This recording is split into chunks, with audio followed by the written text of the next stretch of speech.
الشیطان الرجیم بسم اللہ الرحمن الرحیم نحمدہ علی رسولہ الکریم اما بعد فقد قال اللہ تبارک و تعالی فی کتابہ المتین والفرقانہ الحمید وقولہ الحق بالحق صلوات۔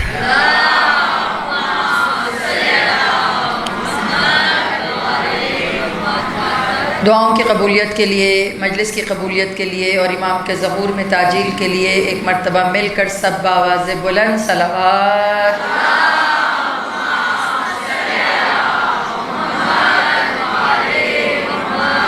واجل فرجہم اجمعین۔ مومنات گرامی، بارگاہ رسول خدا و امام حسن مجتبی کہ جن کی بارگاہ میں آج ہم سب حاضر خدمت ہیں اور دعا گو ہیں کہ پروردگارا دسترخوان امام حسن کا صدقہ، اے میرے پالنے والے، جہاں جہاں رزق میں تنگی ہے پروردگار ان کے رزق میں کشادگی عطا فرما۔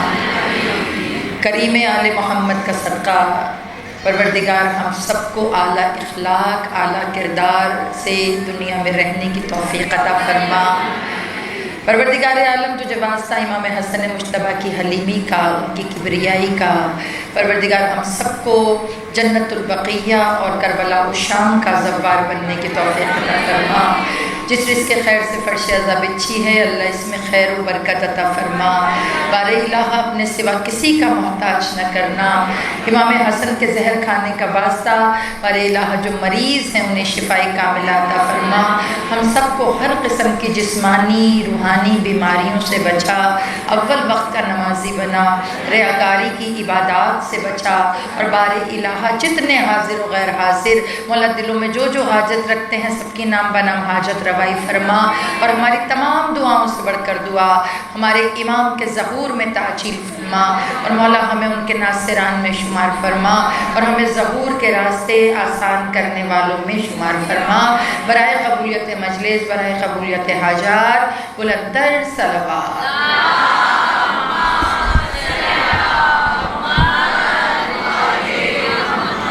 واجل فرجہم اجمعین۔ ایک مرتبہ مل کر امام حسن علیہ السلام کی عظمت اور رسول خدا کی عظمت کے لیے بلندتر صلوات۔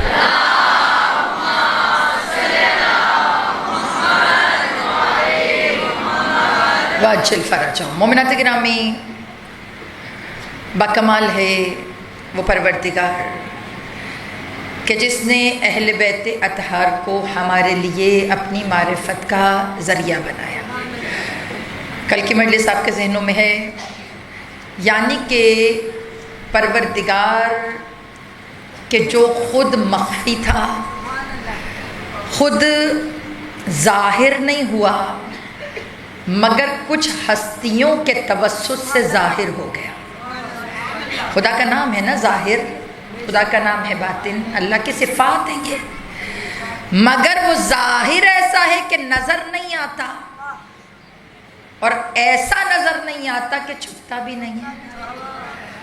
ہر چیز کے اندر اس کی تجلیاں نظر آتی ہیں، اور کبھی آپ غور کر کے 14 معصومین کو دیکھیے، 14 معصومین نے ابدیت کو ایسی معراج دی کہ معبود ان کی صفتوں میں نظر آنے لگا۔ آج جس کی مجلس ہے کریم آل محمد، امام حسن مجتبی کا لقب ہے کریم آل محمد۔ کبھی آپ سوچئے تو صحیح کہ جس گھر میں ہر فرد کریم ہو، اگر اس کے گھر میں سے کسی کو خاص کریم کہا جائے تو اللہ جانے اس کی کریمی کتنی کمال ہوگی کہ وہ کریموں کے گھرانے میں، جیسے میں اس دن مجلس میں کہہ رہی تھی نا کہ جیسے عباس کو چاندوں کے درمیان قمر بنی ہاشم کہا جاتا ہے، تو کوئی عام گھر تو ہے نہیں جس میں غازی قمر بن گئے، تو اسی طرح کوئی عام گھرانہ نہیں ہے جس میں امام حسن مجتبی کو کریم کہا گیا۔ ہر فرد اس گھر کا کریم ہے۔ امام حسن مجتبی اہل بیت کے گھرانے کے بڑے ظلم کے لحاظ سے نہیں کر رہی، مصائب کے لحاظ سے نہیں. مصائب اور ظلم ظاہر ہے بنو امیہ کی فطرت میں تھا کہ وہ آل محمد کو مٹاتا، وہ تو چاہتا یہی تھا. مگر پھر کمال تو پھر ہو گیا نا، جس نے مٹانا چاہا آج وہ خود مٹ گیا، ہے کہ نہیں؟ اور جو مٹا رہے تھے آج ان سب کا نام پوری دنیا میں ہے. آج زبانوں پہ آل محمد کا نام ہے. کسی کے مٹانے سے تو مٹتا نہیں ہے نا. تو یہ جو گھرانہ ہے آل محمد کا، ان کا کمال کیا ہے؟ امام حسن مجتبیٰ مظلوم کس لحاظ سے، ظلم کی بات نہیں کر رہی ابھی میں. دیکھیے ویسے تو تمام جتنے بھی امام ہیں ان کے فضائل جتنے تھے کوشش کی گئی کہ اتنے ظاہر نہ ہوں. مولا علی کے ساتھ مسئلہ یہی تھا نا کہ مولا کے لیے کہتے تھے کہ جتنے فضائل ہیں لوگوں کی کوشش ہوتی تھی چھپا دو. مگر امام حسن مجتبیٰ کے ساتھ ایک مسئلہ ڈیفرنٹ ہے ذرا، اور وہ مسئلہ جو امام حسن کے ساتھ مختلف ہے وہ کیا ہے؟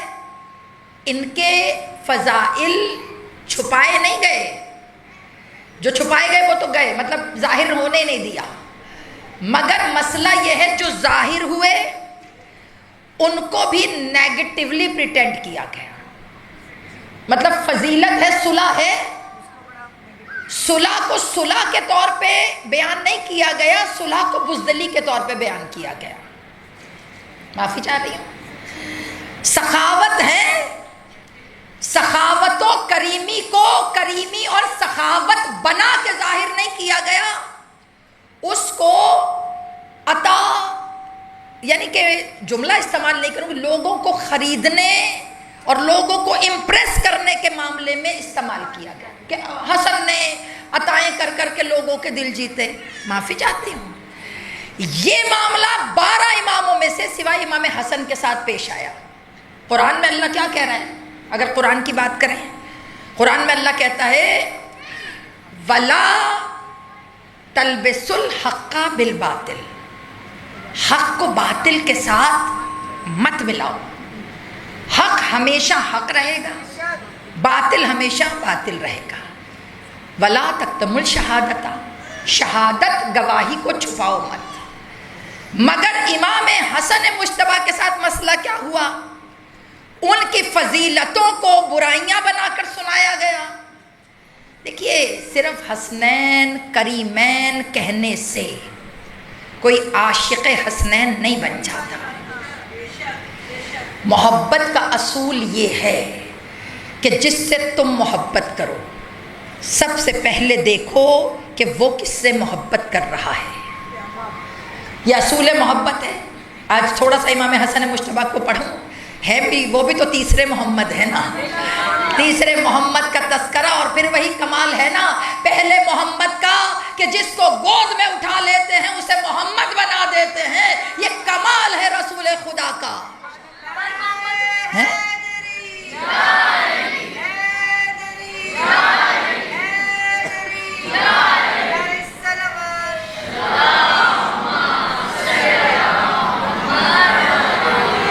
جلدی جلدی لے کر جاؤں گی، مختصر مگر فٹافٹ. محبت کا اصول ہے جس سے محبت کی جائے سب سے پہلے دیکھا جائے. میں حسنین کریمین کی بات کر رہی ہوں. جو امام حسن مجتبیٰ امام حسین سے محبت کرتے ہیں ان سے بات کر رہی ہوں میں. جملہ کیا ہے حسنین کریمین؟ کہ قربان جائیں. خالی منہ سے کہنے سے تھوڑی قربان جایا جاتا ہے. اصول محبت ہے، ان کو ٹرانسلیٹ کیا جاتا ہے اپنے کرداروں سے، اس کو دکھایا جاتا ہے اپنے کرداروں سے. اب محبت کا مسئلہ کیا ہے؟ اگر آپ کو امام حسن مجتبیٰ سے محبت ہے کہ نہیں؟ تو محبت کا اصول ہے سب سے پہلے دیکھو کہ یہ جس سے تم محبت کر رہے ہو وہ کس سے کر رہے ہیں. تو یہ نہیں ہو سکتا کہ جس سے تم کر رہے ہو اور وہ جس سے کر رہا ہے تم اس سے نفرت کرو. اگر آپ ان سے نفرت کریں گی تو جس سے آپ محبت کر رہی ہیں نا وہ بھی آپ کو نہیں مانے گا. وہ کہے گا بھی بات یہ ہے مجھ سے محبت اور جس سے میں پیار کر رہا ہوں اس سے نفرت. اور دوسرا جملہ تھوڑا سخت ہے، جو ان کا دشمن ہو اگر اس کی محبت دل میں ہو تو پھر ان سے محبت خالص نہیں ہے۔ امام حسن مجتبی اسی طرح برہان ہیں کہ جنہوں نے لوگوں کی محبتوں کو خالص کر دیا، کہ جو حسن سے محبت کرے گا سب سے پہلے دیکھے کہیں دشمن حسن سے محبت تو نہیں کر رہا، حسن کے دور کا جو دشمن۔ دیکھیں ہمارے برادران اہل سنت کے ایک بہت بڑے عالم ہیں، ان کا جملہ ہے وہ بہت یہ مولانا مودودی صاحب، بعض روایتوں میں ان کا نام لکھا ہے، لیکن ان کا جملہ اگر یہ ہے برادران اہل سنت کا، وہ کہتے ہیں کہ رسول اللہ کی وہ جو حدیث ہے کہ جس نے مجھے اوپر سے پہچاننا ہو وہ حسن کو دیکھے، اور جس نے مجھے قدموں سے پہچاننا ہو وہ حسین کو دیکھے۔ پوچھا یا رسول اللہ خود کو دو حصوں میں کیوں بانٹ دیا؟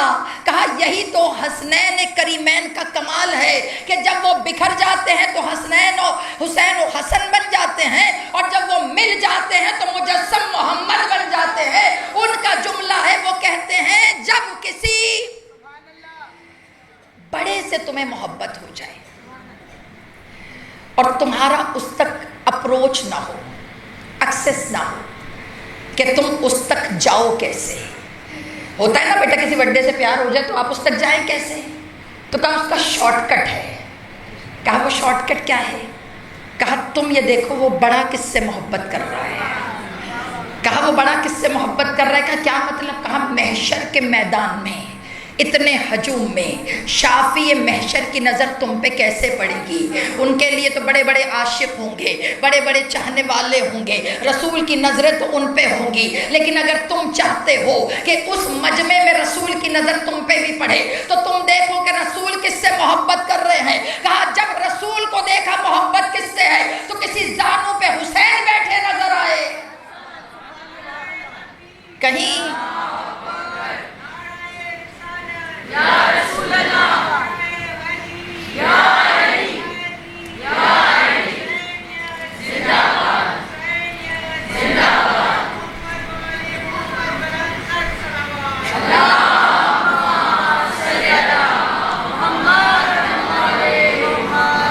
سمجھ رہے ہیں؟ تب آپ یہ دیکھیے کہ وہ بڑا کس سے محبت کر رہا ہے۔ تو ہم جو امام حسن و حسین سے محبت کر رہے ہیں، اس کا مسئلہ حسنین سے محبت نہیں ہے، اس کا مسئلہ یہ ہے کہ ہم رسول تک پہنچنا چاہتے ہیں ان کے وسیلے سے۔ اور یہ بہت آسان طریقہ انہوں نے بتا دیا، جس نے ان سے محبت کی گویا اس نے رسول سے محبت کی۔ سمجھ رہے ہیں؟ تو امام حسن مجتبی کا کردار ہم نے نا، میں آپس کی بات کروں، ہم نے امام حسن مجتبی سے صرف دسترخوان لیا۔ کریم آل محمد ہے وہ، آپ کو پتہ ہے جناب حسن مجتبی کا لقب ہے ابراہیم ثانی، اور یہ لقب امام حسن مجتبی سے ٹرانسفر ہو کر ان کے اپنے بیٹوں کو نہیں ملا۔ جانتے ہیں امام حسن مجتبی سے یہ لقب ٹرانسفر ہوا کس میں؟ حضرت علی اکبر میں۔ مسئلہ نہیں ہے تایا چچا، گھر تو ایک ہی ہے، لہو ایک ہی ہے، کنیتیں ایک ہیں، شجرہ ایک ہے، حضرت علی اکبر میں آیا۔ امام حسن کے بعد جن کو ابراہیم ثانی کہا گیا وہ حضرت علی اکبر ہیں۔ محمد علی محمد صلوات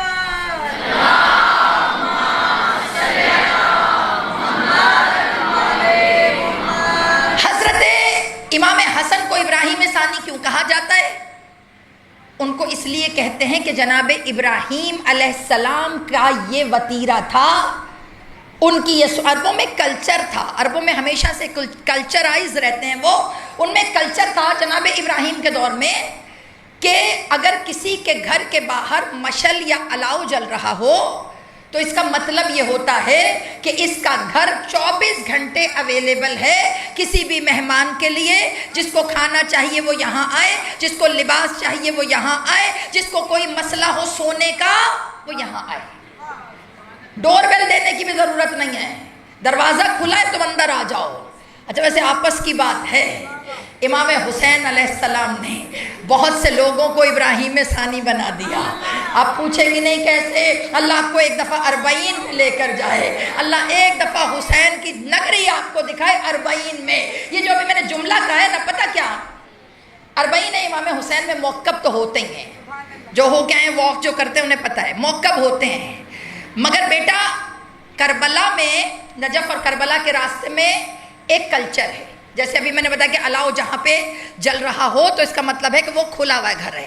کلچر کیا ہے کہ جن گھروں کے اوپر بینر لگا ہو نا بلیک کلر کا، تو اس کا مطلب کیا ہے کہ بینر لگا کے وہ لکھ دیتے ہیں کہ یہ گھر اب ہمارا نہیں ہے، جب تک حسین کا رستہ چل رہا ہے یہ گھر حسین کا ہے. ان کے صحن میں واشنگ مشین بھی رکھی ہوتی ہے، ان کی پانی کی موٹر بھی 24 گھنٹے چل رہی ہوتی ہے، ان کا دروازہ کھلا ہوا ہوتا ہے. رات کے 2 بجے بھی اگر آپ اس دروازے پر بغیر دستک کے داخل ہو جائے نا، گھر والا پوچھتا نہیں ہے کون ہو، کدھر سے آئے ہو، کہاں سے آئے ہو، کتنے دن رہو گے. کھانا پوچھیں گے بھی نہیں کھانا کھانا یا نہیں، بلکہ لا کے رکھ دیں گے. قدموں پہ گر کے جہاں کھانا کھلایا جاتا ہے اسے کربلا کہا جاتا ہے. یہ کلچر عربک ہے، کھٹکھٹانا نہیں ہے دروازہ. آپ جائیں گے نا اگر غسل لینے، کپڑے اگر آپ ان کے ہماری طرح کے لائیوش واش رومز نہیں ہیں، دروازے کے اوپر اگر کپڑے ڈالے ہیں نا تو آپ دروازے پہ ڈالتے ہیں تو 5 منٹ کے بعد آپ کو دھلا ہوا سوٹ ملتا ہے. بیٹا واشنگ مشین میں جتنی دیر میں آپ غسل لے کے آتے ہیں، وہاں گھر کی خواتین آپ کے کپڑوں کو دھو کر دھوپ میں ڈال کر استری کر کے آپ کو دیتی ہیں. یہ غلامی نہیں ہے، یہ حسین کی غلامی ہے، یہ کلچر ہے ان کا. ہاں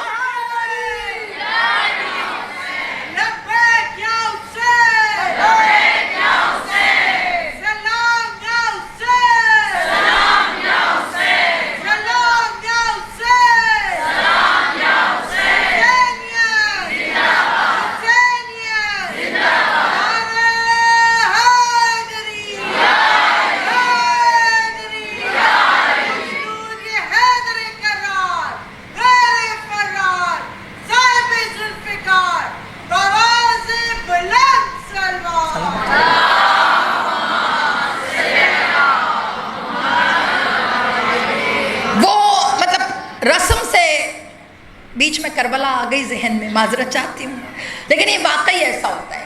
جن گھروں پہ علم یا بینر لگے ہو نا تو وہ دروازہ کھول دیتے ہیں کہ آ جائیے، اور وہ آپ کو جتنا مرضی 10 دن رہیے کچھ نہیں کہتے کہ اب جاؤ.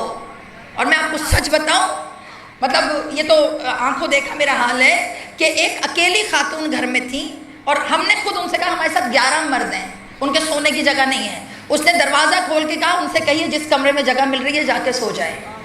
بیٹا کون کسی مرد کو بلاتا ہے گھر میں؟ مگر یہ حسین ہے جو کچھ دے یا نہ دے مگر ایک دوسرے پہ یقین دیتا ہے. یہ کمال صرف حسینیت کا. تو جناب امام حسن مجتبیٰ کا لقب ہے ابراہیم ثانی. کیوں؟ کیونکہ جناب ابراہیم کے گھر کے باہر الاؤ جلتا رہتا تھا، اور الاؤ جلنے کا مطلب یہ تھا 24 آورز اویلیبل، جو جس کو چاہیے یہاں آ جائے. جناب ابراہیم سے یہ سنت جس نسل میں آئی وہ امام حسن تھے. امام حسن کے گھر کے باہر ہر وقت الاؤ جلتا رہتا تھا. اور آپ نے وہ واقعہ تو سنا ہے نا، دسترخوان امام حسن بچھا رہتا تھا. اور وہ جو مسجد کوفہ میں کسی نے مسافر نے پوچھا تھا کہ بھوک لگی ہے تو کسی نے جو کی روٹی دی تھی تو اس نے کہا تھا میں نہیں یہ کھاتا جو کی روٹی. تو انہوں نے راستہ بتایا تھا اچھا کھانا ہے تو فلاں گلی میں چلے جاؤ. اور جب وہ اس گلی میں گیا تو وہاں دمبے ذبح تھے، کھانے پکے ہوئے تھے. اس نے کھانا کھایا تھوڑا سا، کہا تھوڑا سا پیالے میں ڈال کے دے دیجئے. پوچھا کس کے لیے لے کے جانا ہے؟ کہا وہ مسجد میں ایک بیٹھا ہے جو کی سوکھی روٹی کھا رہا ہے. امام حسن مجتبیٰ نے کہا یہ سب کچھ اسی کا تو صدقہ ہے. میرے بابا ہیں وہ جو کی روٹی کھا کر دنیا کو رزق تقسیم کرنے کا درس دے رہے ہیں. تو بیٹا یہ امام حسن مجتبیٰ، ان کا دسترخوان 24 گھنٹے کھلا رہتا ہے. الاؤ جلائے رکھتے تھے کہ جس کو کپڑے چاہیے کھانا چاہیے ادھر آ جائے. اور امام حسن سے یہ ٹرانسفر ہوا حضرت علی اکبر میں. اس کے بعد حسین کے گھر کے باہر الاؤ جلتا رہتا تھا. حضرت علی اکبر کے بارے میں مشہور تھا ان جیسا سخی کوئی نہیں ہے. تو بیٹا امام حسن مجتبیٰ دسترخوان جب بچھاتے تھے نا تو پھر کھلاتے ایسے تھے جیسے کوئی بادشاہوں کو کھلاتا ہے. کھلانا کمال نہیں ہے، عزت سے کھلانا کمال ہے. ہم ایک تبرک بھی بانٹ دینا، کوئی دوسرا لینے آ جائے نا تو اس کے بعد ایسا دوڑاتے ہیں. خیر ہے، میری بات یاد رکھیے بیٹا، جس کے معدے میں جتنا آتا ہے وہ اتنا ہی لے کے جاتا ہے، مسئلہ نہیں ہے.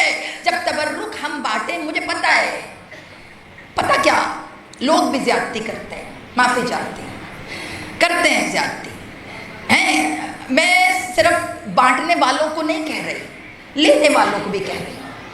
ایک بات یاد رکھنا، یہ جو ڈبے میں بند ہوتا ہے یہ سیخ کباب نہیں ہوتا، یہ نان نہیں ہوتا، بریانی نہیں ہوتی، حلیم نہیں ہوتی.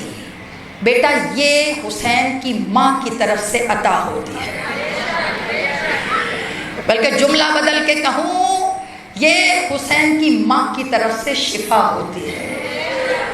شفا دانے میں بھی ہوتی ہے. اس طرح لوٹا مت کرو، کیونکہ لوٹنا محب اہل بیت کا کام نہیں ہے، لوٹنا دشمنان اہل بیت کا کام ہے. لیکن کھلانا اہل بیت کا کام ہے. لیکن صرف کھلانا نہیں، عزت سے کھلانا. ہم نے امام حسن مجتبیٰ سے صرف دسترخوان لیا، کریمی نہیں لی. جب امام حسن کے دسترخوان پہ کوئی، اور ہاں معذرت کے ساتھ دسترخوان بھی روز کا نہیں، ایک دن سجا کر، آج امام حسن کا دسترخوان ہے، اس دن بلا کر اپنے اپنوں کو کھلا کر، ہم سمجھتے ہیں کھلاتے بھی ان کو جو آلریڈی رجے ہوئے ہیں. معذرت کے ساتھ باتیں میں ہاتھ جوڑ کے عرض کر رہی ہوں، امام حسن کے دسترخوان پہ تفریق نہیں ہے. کبھی ان گھروں میں بھی تو کھلاؤ نا کہ جن کے گھر میں کبھی یہ چیزیں آئی نہیں ہیں. ہمارے ہاں ایک دن حسن کا دسترخوان ایک دن نہیں ہے. جملہ دوں، امام حسن کے گھر دسترخوان پہ اگر کوئی مہمان آ جاتا تھا نا، امام حسن ٹائم نہیں دیکھتے تھے کہ یہ کون سا وقت ہے. معافی چاہ رہی ہوں، امام حسن پڑھنا ہے نا تو تھوڑا سا ریالٹی بیس پڑھوں گی. امام ٹائم نہیں دیکھتے تھے جیسے ہم دیکھتے ہیں. ہائے ہائے 8:30 ہو رہے ہیں، یہ کون سا ٹائم ہے، اتنے بجے کون کسی کے گھر آتا ہے. اب پتہ نہیں کھانا کھا کے جائے، یہ ایک علیحدہ ٹینشن ہے بھائی، کہ پتہ نہیں کھانا کھا کے جائے گا کہ نہیں جائے گا، کھلاؤں یا صرف شربت پہ ٹرکھا دوں. معذرت چاہتی ہوں، حسن کا چاہنے والا ہو اور اندر اتنا بخل رکھے. ہم سے اچھے تو ہمارے وہ غریب والدین تھے، وہ ہمارے دادا و نانا تھے جن کے گھر میں ڈیپ فریزرز نہیں ہوتے تھے، مگر وجودوں میں اتنی وسعت ہوتی تھی جتنے آپ کے فریزرز میں نکو نک بھرے ہوتے ہیں. لیکن فرق ہوتا ہے، نگٹس بیٹی کے ہیں، سوسیجز صبح اسکول کے ہیں، یہ جو کٹلس ہیں یہ تو بچے کھاتے ہیں. مہمان کو بسکٹ اور چائے کھلاتا. پڑھنا تو امام حسن ہے، لیکن کیا کروں، اب کچھ چیزیں چینج ہوتی چلی جا رہی ہیں. ہمارے اجداد، میں اپنے دادا کی بات کروں، آج تک ہمارے جو اب رشتہ داروں سے سنتے وہ کہتے ہیں تمہارے دادا کے دسترخوان سے کبھی کوئی خالی نہیں گیا. ضروری نہیں ہے بیٹا بروسٹ بنا کے رکھو. ہم نے تو یہی دیکھا دال پکی ہے، اس کے ساتھ چٹنی بنا لی، اس کے ساتھ سلاد کباب رکھے، بن گیا کھانا. پہلے اتنے فارمل نہیں ہوتے تھے. ہم جتنے فارمل ہوتے جا رہے ہیں اتنے ہی تنگ دل ہوتے جا رہے ہیں. جب حسن کو سننا ہے تو پھر بخل نکال کر کریم آل محمد کے در سے سب سے پہلے سخاوت کی خیرات مانگو.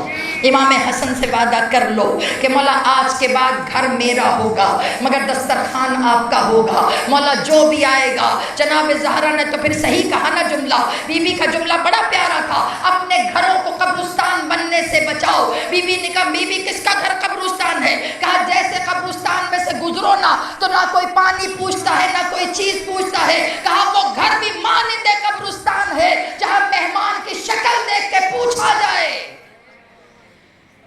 کہاں کھڑے ہیں ہم لوگ؟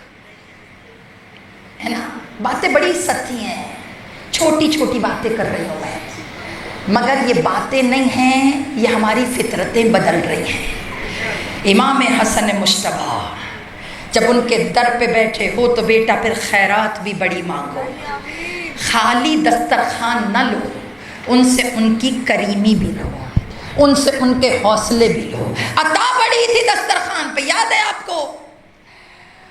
امام مدینے میں رہا کرتے تھے، اللہ آپ کو مدینہ لے کر جائے۔ پوری مجلس میں دعا مانگیے گا مدینہ جانے کی، کیونکہ بڑا غریب شہر ہے مدینہ، بڑا غریب۔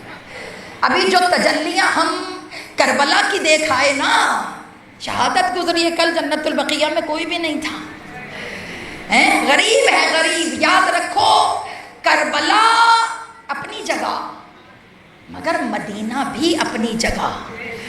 وہاں جانے کی بھی دعا کیا کیجئے، ضروری نہیں ہے کہ وہاں پہ پورا جلوس ہو، پوری مجلس ہو، پورا موقف لگا ہو تبھی آپ جائیں گے۔ پرسہ ہے، پارٹی نہیں ہے۔ پرسہ ہر اس جگہ دیا جا سکتا ہے جہاں قبریں ہوں، تو جس ایک جگہ پہ 6 قبریں ہوں وہاں جانے کا کبھی خیال نہیں آیا۔ میں کربلا، ٹھیک ہے کربلا حسین آپ کو سال میں کئی دفعہ بلائیں، مگر بیٹا ایک دفعہ تو قبر حسن پہ جانا بنتا ہے کہ نہیں؟ وہ بھی تو حسین کے امام ہیں، وہ بھی تو۔ بیٹا مدینہ اہل بیت کا گڑھ تھا، گڑھ۔ کریمی پڑھ رہی ہوں نا امام حسن کی، ابھی میں سیاست پہ تو گئی نہیں، باخدا امام حسن کو پڑھنے کے لیے بھی اشرا چاہیے۔ ہم نے کبھی امام حسن کو سنا ہی نہیں، جملہ تو بس اتنا ہی سوچ لو کہ بھائی جو حسین کا بھی امام ہونا، تو سوچو اس کی عظمت کیا ہوگی۔ جسے حسین اپنا امام کہیں وہ حسن مجتبیٰ ہیں۔ جو آپ کو ایک بات بتاؤں، کتابوں میں جملے لکھے ہیں کہ علی کے بعد روئے زمین پر جو سب سے بڑا شہسوار تھا وہ امام حسن مجتبیٰ تھے۔ شاید آپ کو حیرت ہوگی، مجھے پتہ ہے ہوگی۔ آپ کو پتہ ہے حضرت عباس بھی امام حسن کی شاگردی میں رہے۔ یہ میں کوئی خطابت والے جملے نہیں کہہ رہی آپ سے داد لینے کے لیے، نہ ضرورت ہی نہیں ہے۔ آپ سوچیں نا، امام حسن مجتبیٰ اور حضرت عباس میں بڑا ایج ڈفرنس ہے، تقریباً 35 سال بڑے ہیں حسن۔ تو آپ کا کیا خیال ہے کہ 35 سال بڑا بھائی ہو تو آپ علی سے خود سیکھیں، غازی کو نہ سکھائیں؟ غازی کے استاد ہیں حسن۔ پھر کسی مجلس میں پڑھوں گی کہ حسن کے ساتھ لڑائی منسوب کیوں نہیں ہے، صلح کیوں ہے۔ آج نہیں، کیونکہ پڑھ نہیں سکوں گی، ٹائم نہیں ہے، اس کو پڑھنے کے لیے مجھے وقت چاہیے۔ آج صرف کریمی پہ بات کرتے ہیں۔ میں نے کہا نا ایک ایک مجلس ہو حسن پہ، پھر جا کے کہیں کردار امام حسن کھلے۔ مدینے میں اہل بیت کا گڑھ، شام میں جو رہا کرتے تھے، حج کرنے مدینے آئے۔ جب حج کرنے مدینے آئے تو انہوں نے ایک سٹنگ ارینج کی، گیدرنگ۔ آپ کو پتہ ہے جب ہم کسی علاقے میں کام کرتے ہیں نا، مطلب ہم بھی آپ کو پتہ ہے سوشل علاقوں میں ہوتے ہیں، تو ہم پورے مجمع کو اکٹھا نہیں بلاتے، ہم اس علاقے کے ایکٹیو لوگوں کو بلا لیتے ہیں کہ یہ باجی مجلسیں کرتی ہیں، یہ باجی میسیجز کرتی ہیں، یہ باجی امام بارگاہ کی جو ہے وہ بانی ہیں، یہ باجی جو ہے وہاں پر یہ کر رہی ہیں۔ سوشل لوگوں کو 15-20 بلا لیتے ہیں، بس وہ 15 آپ کے ساتھ ہو جائیں، سمجھ لیں پورا ایریا آپ کے ساتھ ہو گیا۔ سمجھ آ رہا ہے؟ اب کام کرنا، اہل بیت کا کام کرنا بھی عبادت ہے، کروانا بھی عبادت ہے۔ اسٹریٹجی یہی ہوتی کہ کسی بھی علاقے کے اکابرین کو بلا کے ان سے بات کر لی جائے۔ تو وہ جو شام سے آئے تھے انہوں نے بھی سب کو بلا لیا، سرداروں کو، تمام قبیلے کے سرداروں کو بلایا۔ تو کسی نے کان میں ان کے کہا سب کو بلا لیا، فائدہ نہیں ہے، سب سے پہلے کوشش کروں کہ امام حسن آ جائے۔ امام میں کہہ رہی ہوں، آپ کو پتہ ان کی تھاٹس امامت والی تو تھی نہیں، کہا کہ امام حسن آ جائیں۔ اس وقت وہ آ گئے تو سمجھو کہ سب آ جائیں گے۔ کہ اگر آپ نے امام حسن کو بلا لیا تو سارے علاقے میں آپ کی ہو جائے گا، آسان ہو جائے گا۔ اب انہوں نے سب کو بلایا، اشرفیوں کی تھیلیاں، گولڈ کی تھیلیاں سب تیار کر کے رکھی۔ جب سب آنے لگے، اب انہوں نے ایک پلاننگ پوری رکھی بیچ میں، کہا جب سب آئیں گے حسن آئے تو کوئی کھڑا نہ ہو، جیسے نارمل سارے آ رہے ہیں ویسے حسن بھی آ جائیں، کھڑے ہوں گے تو پھر لوگوں کے ذہنوں پہ ہوگا پتہ نہیں کون آ گیا۔ اب کتابوں میں لکھا دروازے کے اوپر کارپٹ ڈال دیا گیا، جو ہیوی والا، جیسے آپ اکثر حرم میں جاتے ہیں تو کارپٹ ٹنگے ہوتے ہیں، اس کو اٹھایا جاتا ہے۔ کہا جب حسن آئے، سن رہے ہیں، جب حسن آئے تو کوئی اٹھانے کے لیے نہ آئے، مولا خود ہی اٹھائیں گے، خود ہی انٹر ہوں گے۔ اب یہ دماغ میں کیا چل رہا ہے وہ آپ سب کو پتہ ہے۔ اب روایتوں کے جملے ہیں کہ سارے غلام بیٹھ گئے، کارپٹ ڈلا ہوا ہے، کہا جب امام آئیں گے خود ہی سر جھکا کے انٹر ہوں گے، پہلی شکست تو یہیں ہو جائے گی کہ سر جھکا ہوا ہے، اندر داخل ہو رہے ہیں، ہم یہیں پہ کہیں گے دیکھو حسن ہو کیا گیا۔ مگر تمہیں نہیں پتا جو آ رہا ہے وہ کون ہے۔ علی حب الجنہ امام الانس والجنہ۔ یہ عام امام نہیں ہے، یہ عام امام نہیں ہے، یہ امام جن و انس ہیں۔ آ کون رہا ہے؟ ابھی امام حسن تشریف لے کر آئے، کتابوں میں جملے لکھے ہیں، ہوا کا اتنا تیز جھونکا آیا کہ قالین خود بخود اڑ گیا۔ جب قالین اٹھا، حسن اسی طرح سینہ سیدھے کیے ہوئے جب اندر داخل ہوئے، غلاموں کے دلوں پہ ہیبت آ گئی، سب خود بخود کرسیوں سے کھڑے ہو گئے۔ ہیبت العسکریہ، وہ ہیبت جو کردار کی ہے۔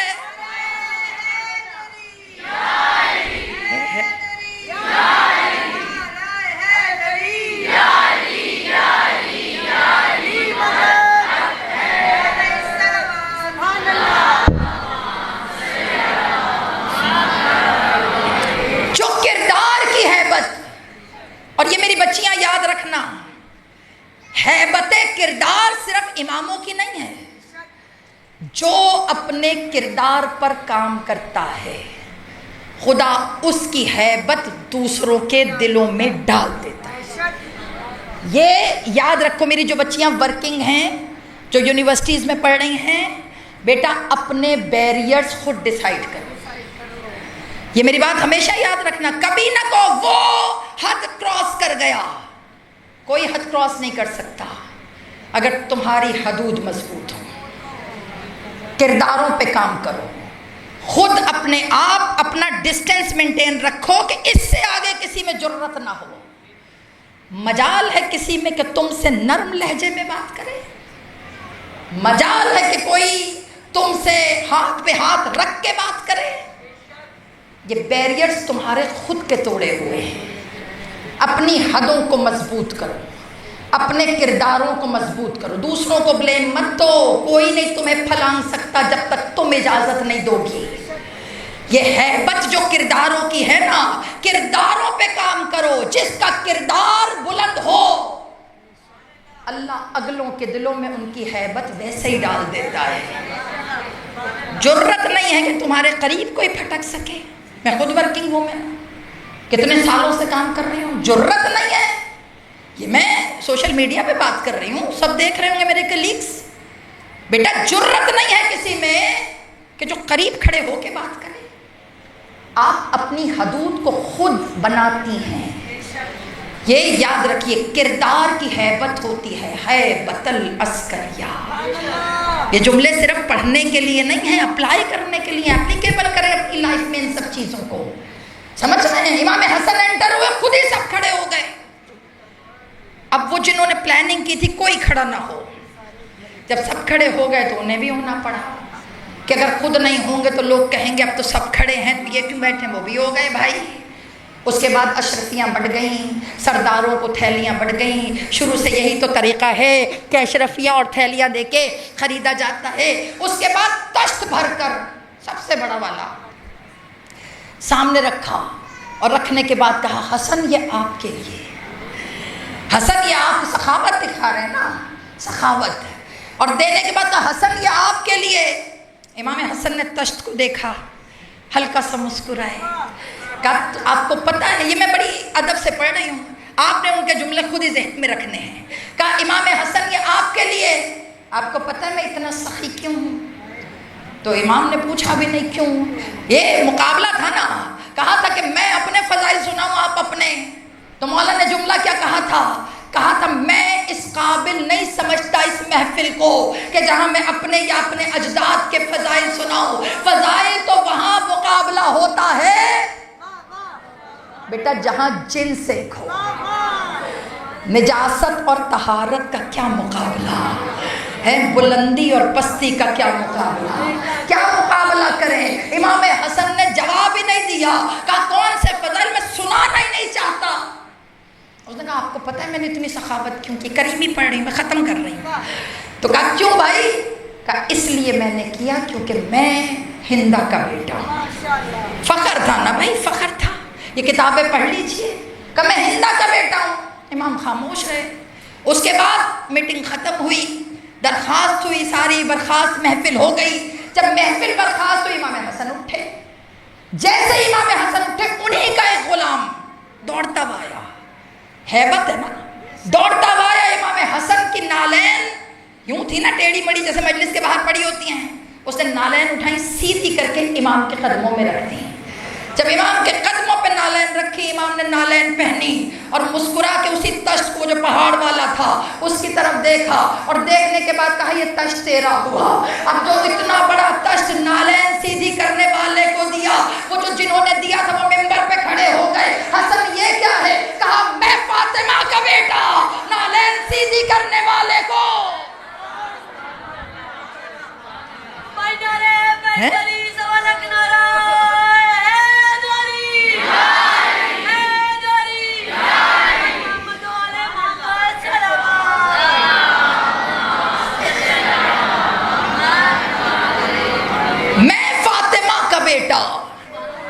کہا یہ سخاوت کا مقابلہ تم اماموں کو جو عطا کرتے ہو، ہم وہ غلاموں کو صرف نالین سیدھی کرنے پہ دے دیتے ہیں۔ بیٹا کریمی ہے، کریمی بندہ انسان دے کر اگلے کو اس کی اوقات نہیں دکھا رہا ہوتا، دے کے اگلے کو اپنا ظرف بتا رہا ہوتا ہے کہ تمہارے اندر کتنی سخاوت ہے۔ جب کسی کے لیے کمتر اور اپنے لیے اچھا چنتے ہو تو پھر تم اگلے کو ذلیل نہیں کر رہے ہوتے، تم اپنی اوقات بتا رہے ہوتے ہو کہ اندر کتنا بخل ہے، اندر کتنی تنگی ہے۔ در اہل بیت پہ بیٹھے ہو نا تو کیوں چھوٹی چھوٹی چیزیں مانگ کے جاتے ہو؟ یہاں سے وہ بڑی بڑی چیزیں لے کر جاؤ کہ جو اہل بیت دینا چاہتے ہیں۔ بیٹا یہ عام جگہ نہیں ہے، یہاں پہ بہت سی ہستیاں آئی ہوئی ہوتی ہیں، بیٹھی ہوتی ہیں یہاں ہستیاں، یہاں بہت سی ہستیاں دینے کے لیے آتی ہیں۔ بیٹا یہ جس کی قبر مدینے میں ہے نا، امام حسن مجتبیٰ، یہ واحد امام ہیں جنہوں نے کہا تھا کہ مجھے نانا کے پہلو میں دفن کیا جائے۔ بیٹا سب سے پہلے تو حق بنتا تھا فاطمہ کا، آج تیروں بھرا جنازہ پلٹا ہوا جو پلٹ کے آیا تھا نا مدینے میں، آج تک دنیا میں کوئی جنازہ 2 دفعہ نہیں اٹھا۔ ہم اسی لیے حسن کا تابوت نکال رہے ہیں کہ حسن مجتبیٰ یہ وہی جنازہ ہے جو پلٹ کر مدینے میں دوبارہ آیا۔ یہاں جتنی بہنیں بیٹھی ہو نا، تمہیں بتاؤں جبریل جو ہے نا جنت سے 5 کفن لائے، 5 کفن لا کے رسول خدا کو دے دیے۔ رسول خدا نے 5 کفن جناب زہرا کو دیے۔ بی بی نے کہا بابا کیا کرنا ہے؟ کہا فاطمہ کچھ دنوں کے بعد علی تم سے کفن مانگے نا تو تم دے دینا۔ کہا بابا اللہ نہ کرے کوئی بیٹی باپ کے لیے کفن تیار کرے۔ کہا بابا کس کے لیے مانگیں گے؟ کہا فاطمہ میں محمد، میرا جنازہ ہوگا، عزاداروں مدینے کے بڑے اجڑے ہوئے جنازوں میں رسول کا جنازہ،